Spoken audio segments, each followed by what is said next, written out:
So you'll see this leaking later in the video, but this is my Proyama 58, and I had an issue with it.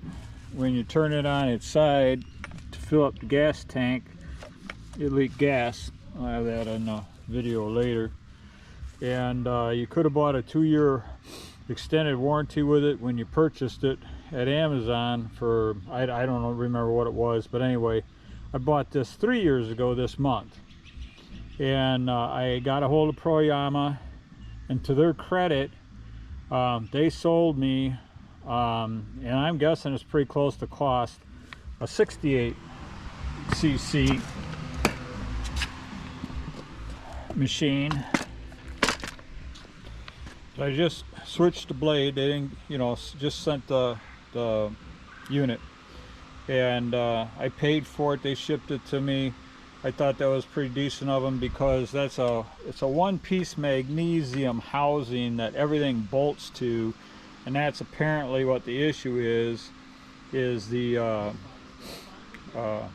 magnesium must have cracked, the casting must have cracked, and that's how come the fuel would pour out of it when I pour it in. So now we're going to give this a pull. I just switched blades. You can get, I believe, a 24-inch blade with this one as well.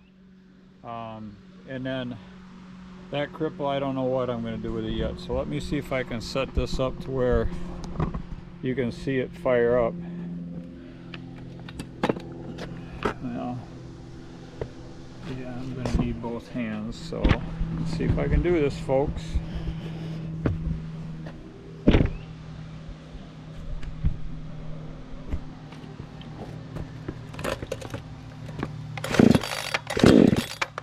Second crank. See,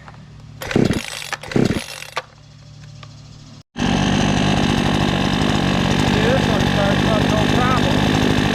The problem is, that's the new one, good thing. If you found this information useful, or at least entertaining, please like or subscribe so the search engines can make it available for other people to either help or entertain. Thank you. One thing I like to do when I'm tightening up the chain, I pick this tip up somewhere, is put it up on a board, because, you know, there's a little slop in them slots, and I would guess that 90% of the time you're pushing down.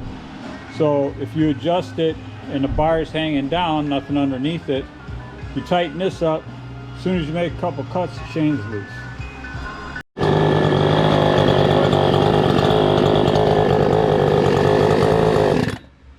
Took me a while, but I finally got it, and got the cover with the air cleaner off, and this thing was, air cleaner cover was tight, couldn't get that out. Checked the plug, couldn't get that out, everything was over torqued.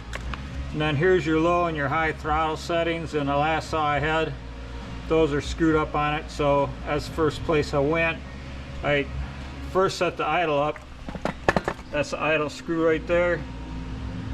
Kind of hard to see, as cramped as it is in there. And I think my biggest problem, they had the idle set up too high. One of their instructions is when you set this up on high idle and you got the choke pulled, they want you to trigger it to release the choke and not punch it in. You've always done it the other way, but and then I did a basic set on the low and high, which is take them all the way in, not real hard, and back them out 1.5. And then the high I'm not worried about, because the rev's high enough, and if I get under a load and it's not high enough, then I'll adjust that. But so I adjusted the idle, and then the low was a little rich. I had to thin it out a little bit, so I brought it out 1.5, and then while it was running at a decent idle, that's when I adjusted it. So now the expectation is that it'll start first pull, and so far, you know, for an inexpensive saw compared to some, I guess, I don't know, I didn't price them, but it seems to be a decent unit to me. It's just got some little idiosyncrasies.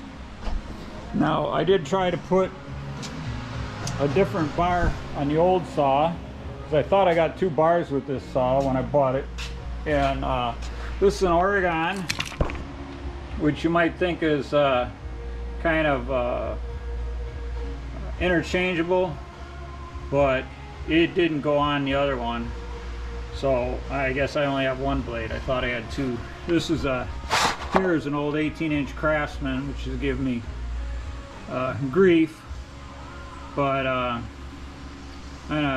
had to put some fuel lines on it. Now it looks like the primer bulb's not working. You know, I think I start out with a carburetor, but at any rate, I'll get this put together and get it up online. Hopefully it'll help somebody out.